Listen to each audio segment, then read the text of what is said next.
नमस्कार, आर्या न्यूज देख रहे हैं आप। मैं हूं आपके साथ पल्लवी सिंह। मध्य प्रदेश और छत्तीसगढ़ बुलेटिन की शुरुआत करेंगे बड़ी खबरों से। नरोत्तम मिश्रा ने कांग्रेस पर निशाना साधते हुए राजा पचारिया को लेकर बयान दिया है। बता दें आपको कि नरोत्तम मिश्रा ने प्रेस वार्ता करते हुए राजा पचारिया को आड़े हाथों लिया और इस बीच नरोत्तम मिश्रा ने कांग्रेस को जमकर घेरा है। कहा कि गांधी परिवार के इशारे पर नेता प्रतिपक्ष डॉक्टर गोविंद सिंह जी राजा पचेरिया के बयान का समर्थन कर रहे हैं। तो वहीं उज्जैन में पैगामे इंसानियत सोसाइटी के द्वारा पैगंबर हजरत मोहम्मद पर आयोजित किए गए निबंध प्रतियोगिता को स्थगित कराने के लिए उज्जैन एसपी को निर्देश दिए गए। उन्होंने ये भी बताया कि राजा पचेरिया प्रधानमंत्री जी की हत्या की बात करते रहे और आश्चर्य की बात यह है कि खड़गे से लेकर सोनिया गांधी, राहुल गांधी और प्रियंका गांधी तक सब मौन बैठे हैं। प्रतिपक्ष समर्थन कर रहे हैं, वो कह रहे हैं कि उन्होंने जो मीन बताया है उसको तो समझा ही नहीं। नेता प्रतिपक्ष पहले मीन का मतलब तो समझाए, हत्या के मीन का मतलब हारना कैसे होता है ये तो बताएं। नेता प्रतिपक्ष का समर्थन नहीं है। नेता प्रतिपक्ष को दिल्ली से आया होगा ये बात कहने के लिए, गांधी परिवार का जो इटालियन कांग्रेस है उसने कहा होगा कि आप ऐसा कहो, उसके पक्ष में बयान दो। और नेता प्रतिपक्ष का बयान ये स्पष्ट रूप से कह रहा है कि उन्होंने अपराधी को प्रश्रय देने का काम किया है, अपराधी को सपोर्ट देने का काम किया है। जिस चीज की गोविंद सिंह जी को निंदा करना चाहिए उसमें वो सपोर्ट कर रहे हैं, ये भी निंदनीय कृत्य। मैं भी अचंभे में हूं कि मल्लिकार्जुन खड़गे मौन है, सोनिया जी मौन है, राहुल गांधी जी, प्रियंका जी सब मौन है। प्रधानमंत्री की हत्या का मामला है, स्पष्टीकरण जो दिया उनने कल कहा कि आई मीन, मेरा मतलब हारने से है। अब हिंदी के शब्दकोश में हत्या का मतलब हारने से कहीं भी नहीं है, लेकिन कांग्रेस भी सख्त गढ़ती है। कमलनाथ जी ने कंडीशनल खेद प्रकट किया है, कंडीशनल। कमलनाथ जी अब ये ट्विटर पर चिड़ीमारी छोड़िए, कोई टिप्पणी ऐसी करते कि पार्टी से तत्काल निकालने की कार्रवाई होती तो शायद लोग इसको आपकी बात से सहमत भी होते। कमलनाथ जी, आपका इस मामले में आचरण ऐसा ही है जैसे आप अपराध की तो निंदा करते हैं और अपराधी को शरण देते हैं। शाहरुख खान जो है मत्था टेक रहे वैष्णो देवी में, आमिर खान पूजा कर रहे हैं फिल्म सक्सेस के लिए, ये किस तरह का बदलाव? समाज अब जागृत हो गया है, ये बात इन सबको भी अगर समझ में आ गई है तो अच्छा है। सबको अपनी अपनी आस्था के अनुसार पूजा अर्चना करने का अधिकार है। जिसकी आस्था जिसमें है वो उसकी पूजा करे, लेकिन किसी की भावना को आहत न करें, इतनी सी बात। उज्जैन में एक निबंध प्रतियोगिता हो रही है मोहम्मद पैगंबर पर, जिसमें एक क्लॉज डाला गया है कि गैर मुस्लिम भी जो है उसमें भाग ले सकते हैं। तो एक धर्मांतरण का एक नया तरीका कह सकते हैं। मेरे संज्ञान में ये विषय लाया गया था। उज्जैन में पैगामे इंसानियत सोसाइटी के द्वारा एक निबंध प्रतियोगिता आयोजित की गई थी, जिसमें गैर मुस्लिमों को भाग लेने का कहा गया था। मैं भी नहीं समझ पाया इस प्रतियोगिता में ऐसा कैसे हो सकता है, ये कौन सा तरीका है। और जैसे ही मेरा मामला संज्ञान में आया था, वैसे लोगों ने नियत पर ही सवाल खड़े कर दिए थे परीक्षा की, और मैंने एसपी को निर्देश किया है तत्काल।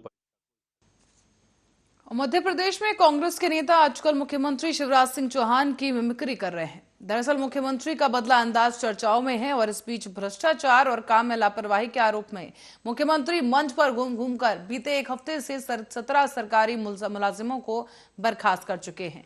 अब बता दें कि सीएम ने 6 दिसंबर नटेरन विदिशा मंच से जिला योजना अधिकारी को सस्पेंड कर दिया था। उन्होंने कहा कि इसकी बहुत शिकायतें मिल रही हैं और 2 दिसंबर को भी बैतूल जिले में मुख्यमंत्री के बदले अंदाज के दौरान भ्रष्टाचार के आरोपी माइनिंग अफसर की नौकरी खतरे में पड़ गई। सीएम ने यहां पर बैतूल के सीएमएचओ को भी सस्पेंड कर दिया था।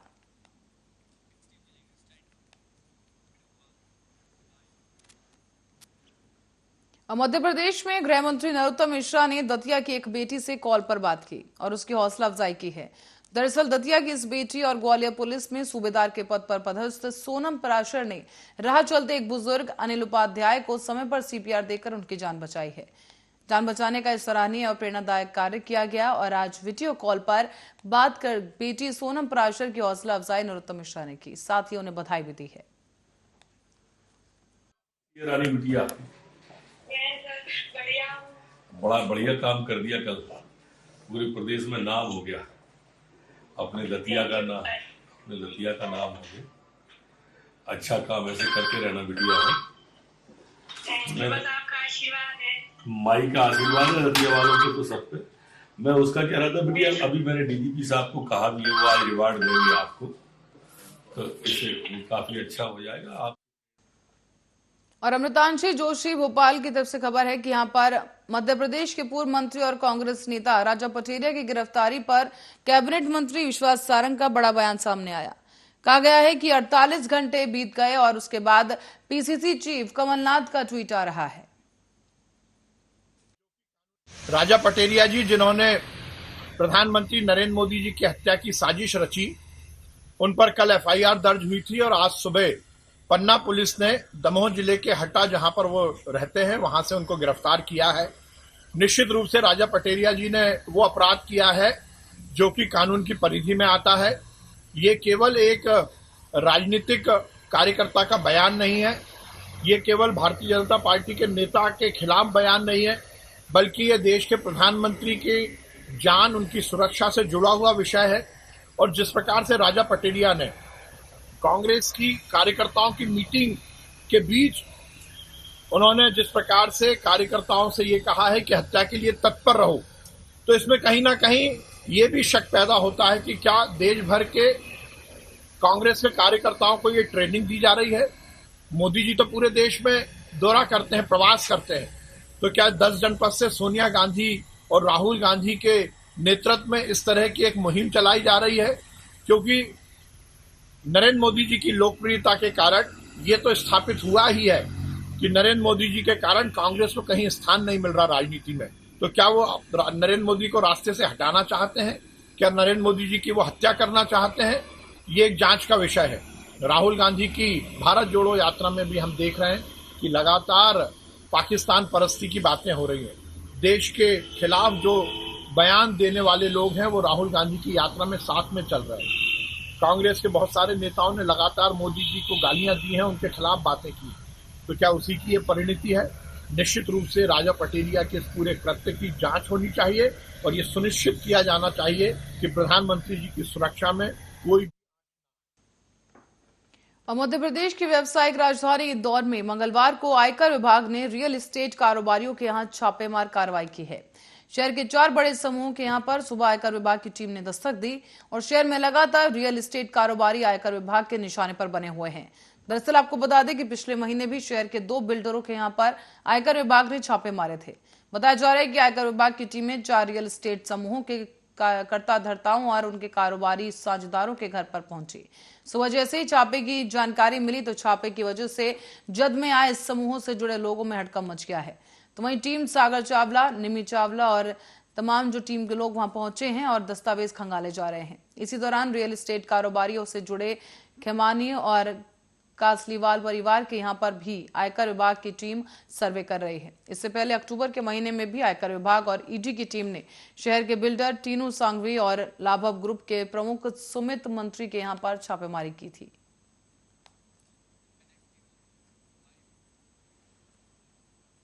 इस बीच विधानसभा में विपक्ष के नेता गोविंद सिंह पर पलटवार करते हुए विश्वास सारंग ने निशाना साध दिया है। उन्होंने कहा कि गोविंद जी पहले अपने विधायक दल में विश्वास मत में पास होकर दिखाएं।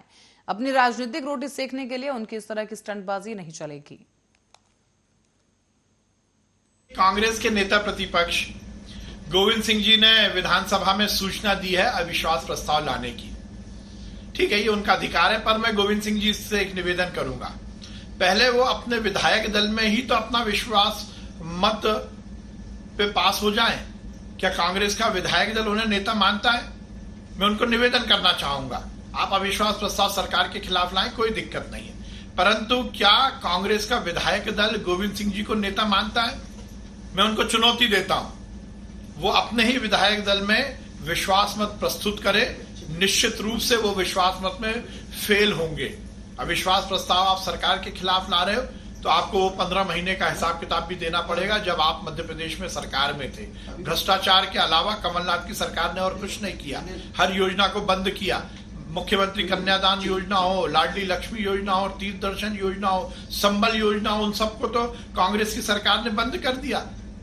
केवल और केवल मध्य प्रदेश में भ्रष्टाचार किया। कमलनाथ की सरकार ने वादा किया था कि हम किसानों का 2 लाख का कर्जा माफ करेंगे। एक किसान का नाम बता दें जिसका कर्जा माफ हुआ हो, एक बेरोजगार का नाम बता दें जिसको बेरोजगारी भत्ता मिला हो। हमारी सरकार पूरी तरह से जनता के हित में और जनता के कल्याण में काम कर रही है। अपनी राजनीतिक रोटी सेकने के लिए इस तरह की स्टंटबाजी ना सरकार लाने की स्थिति बनाएगी कांग्रेस की और ना ही कांग्रेस के संगठन को मजबूत करेगी। और कटनी जिले में मणिपुरम गोल्ड लोन डकैती मामले पर कटनी पुलिस ने बक्सर पुलिस की मदद से डकैती में शामिल एक और आरोपी को गिरफ्तार किया है। पुलिस के मुताबिक ये वही आरोपी है जो पुलिस को गुमराह करने के लिए डकैती में लूटी बाइक को अमदरा टोल नाके के पास छोड़कर भाग निकला था। हालांकि पुलिस को आरोपी के पास से अब तक कोई भी सोना या नकद बरामद नहीं हुआ है। पूछताछ में आरोपी ने कई बड़े खुलासे करते हुए बताया है कि ये सभी बेवर जेल में बंद सुबोध सिंह के कहने पर किया गया और ये सभी एक चेन की कड़ी की तरह काम करते हैं जिनका काम अलग अलग होता है। बता दें कि इस घटना से पहले आरोपियों ने 7 लाख का इन्वेस्ट किया था जिसमें एक कार, बाइक और कूट रचित दस्तावेज बनाने से लेकर रहने और खाने पीने की व्यवस्था शामिल रहती है।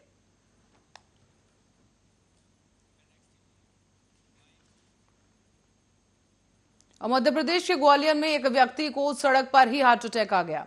उसी दौरान जब महिला इंस्पेक्टर ने उसे देखा तो तुरंत मौके पर पहुंचकर उसे सीपीआर दिया है। इसके बाद डायल 100 की मदद से तत्काल ही इस मरीज को अस्पताल में भर्ती कराया गया। महिला सब इंस्पेक्टर की लोग अब खूब तारीफ कर रहे हैं। इस घटना का वीडियो भी सामने आया है जो अब सोशल मीडिया पर वायरल हो रहा है।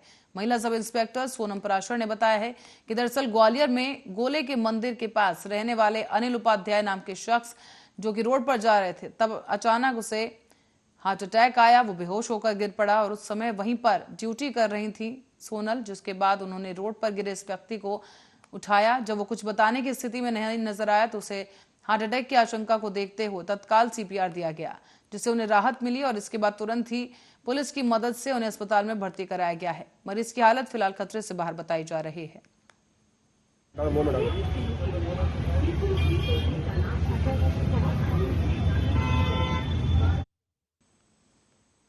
इस बीच पूर्व मंत्री राजा पटेरिया ने पीएम मोदी को लेकर विवादित टिप्पणी की थी, जिसके बाद पन्ना पुलिस ने राजा पटेरिया को दमोह में उन्हीं के आवास से हिरासत में ले लिया है।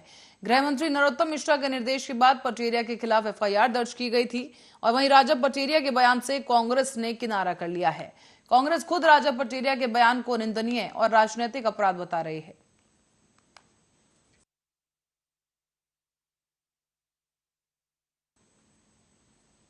और भारत चीन की सेना की अरुणाचल प्रदेश में तवांग में हुई झड़प के मुद्दे पर आज संसद में जमकर हंगामा हुआ। कांग्रेस समेत तमाम विपक्षी दलों ने इस मुद्दे पर चर्चा करने की मांग की। इस बीच गृह मंत्री अमित शाह ने चीन के मुद्दे को लेकर ऐसा बयान दे दिया है जिससे हंगामा और ज्यादा तेज हो गया है। उन्होंने अपने बयान में राजीव गांधी फाउंडेशन का जिक्र कर दिया है। प्रश्नकाल को विपक्ष के द्वारा चलने नहीं दिया गया। समूचा विपक्ष और विशेषकर कांग्रेस पार्टी के इस प्रयास की मैं घोर निंदा करता हूं। अरुणाचल में 8 की देर रात और 9 की सुबह घटी घटनाओं का हवाला देते हुए विपक्ष ने बहुमूल्य प्रश्नकाल को स्थगित करवा दिया। इसका कोई औचित्य इसलिए नहीं था कि पार्लियामेंट्री अफेयर्स मिनिस्टर ने स्पष्टता से कह दिया था कि 12 बजे इस देश के रक्षा मंत्री श्री राजनाथ सिंह जी इस विषय पर सदन के सामने अपना बयान रखेंगे। जब बयान रखने की बात कर ही दी तो इसका कोई औचित्य नहीं था। मुझे भी थोड़ा आश्चर्य लगा। फिर मैंने प्रश्नकाल के सूची को देखा तो 5 नंबर का प्रश्न देखकर मैं इनकी चिंता समझ गया। 5 नंबर के प्रश्न है राजीव गांधी फाउंडेशन के FCRA रजिस्ट्रेशन को रद्द करने के बारे में। अब उन्हीं के कांग्रेस के ही सदस्य के द्वारा ये प्रश्न पूछा गया और जवाब में बहुत स्पष्ट था। अगर तो मौका देते तो मैं सदन के पटल पर भी बताता कि राजीव गांधी फाउंडेशन को 2005-6 और 2006-07 के वित्तीय वर्षाल में चीनी दूतावास से 1,35,00,000 रुपए का अनुदान प्राप्त हुआ था। चूंकि FCRA के कानून और उसकी मर्यादाओं के अनुरूप नहीं था, तो नोटिस देकर पूर्णतया कानूनी प्रक्रिया का अनुपालना करते हुए गृह मंत्रालय ने इसका रजिस्ट्रेशन रद्द किया था।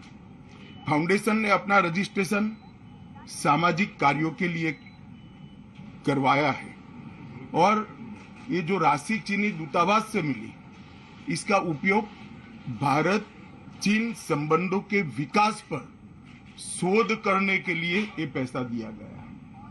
अब मैं कांग्रेस पार्टी को पूछना चाहता हूं कि इन्होंने शोध तो जरूर किया होगा, क्या उनकी शोध में 1962 में जो हजारों हेक्टेयर भूमि भारत की चीन ने हड़प ली वो शामिल था क्या?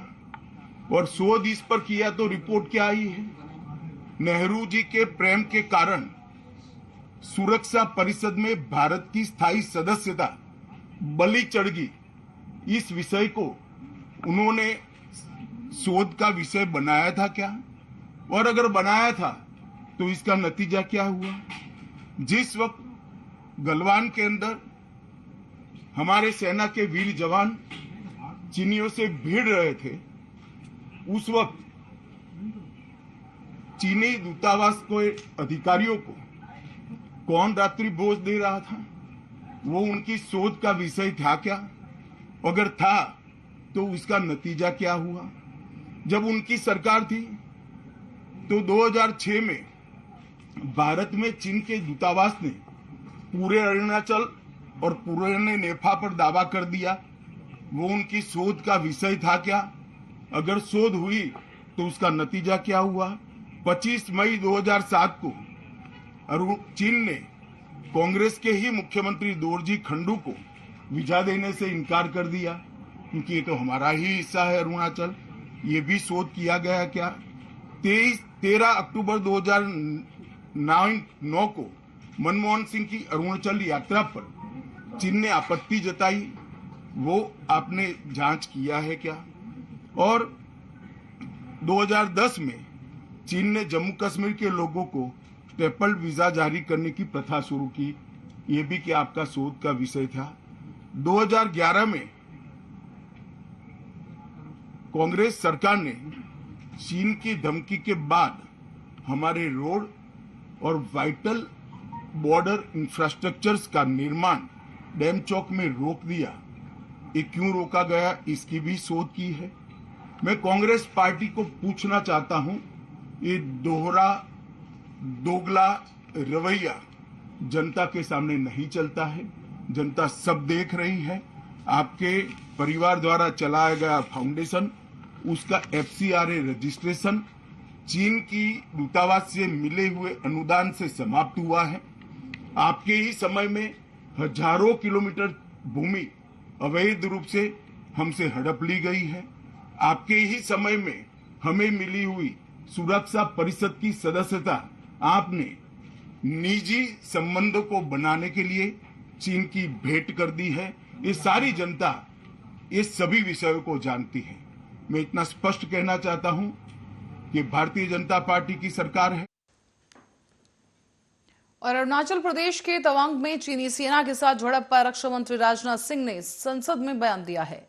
विपक्ष की नारेबाजी के बीच लोकसभा में राजनाथ सिंह ने कहा कि चीनी सेना ने यथास्थिति में एक तरफा बदलाव करना चाहा, लेकिन भारतीय सेना ने उसके मंसूबे नाकाम कर दिया और उन्हें PLA अपनी पोस्ट पर वापस जाने के लिए मजबूर किया। 9 दिसंबर 2022 को चाइनीज PLA ट्रूप्स ने तवांग सेक्टर के यांगसे एरिया में लाइन ऑफ एक्चुअल कंट्रोल पर अतिक्रमण कर स्टेटस को एक तरफा बदलने का प्रयास किया। चाइना के इस प्रयास का हमारी सेना ने दृढ़ता के साथ सामना किया। और सदन को यह यह भी बताना चाहूंगा, इस फेस ऑफ में हाथापाई भी हुई और भारतीय सेना ने बहादुरी से पीएलए को हमारी टेरिटरी में अतिक्रमण करने से रोका और उन्हें उनकी पोस्ट पर वापस जाने के लिए मजबूर कर दिया। इस झड़प में दोनों ओर के सैनिकों को कुछ चोटें आई हैं। उपसभापति महोदय, मैं इस सदन को यह बताना चाहता हूं कि हमारे किसी भी सैनिक की न तो मृत्यु हुई है और न ही कोई गंभीर रूप से घायल हुआ। इंडियन मिलिट्री कमांडर्स के टाइमली इंटरवेंशन के कारण पीएलए सोल्जर्स अपनी लोकेशंस पर वापस चले गए और इस घटना के पश्चात एरिया के लोकल कमांडर ने 11 दिसंबर 2022 को अपने चाइनीज काउंटर पार्ट के साथ स्थापित व्यवस्था के तहत एक फ्लैग मीटिंग भी की और इस घटना पर चर्चा की। चीनी पक्ष को इस तरह के एक्शंस के लिए मना किया गया और सीमा पर शांति बनाए रखने के लिए उन्हें कहा गया। इस मुद्दे को चीनी पक्ष के साथ कूटनीतिक स्तर पर भी उठाया गया है। उपसभापति महोदय, मैं इस सदन को आश्वस्त करना चाहता हूं कि हमारी सेनाएं हमारी भौमिक अखंडता को सुरक्षित रखने के लिए पूरी तरह से प्रतिबद्ध हैं और इसके खिलाफ किसी भी प्रयास को रोकने के लिए सदैव तत्पर हैं।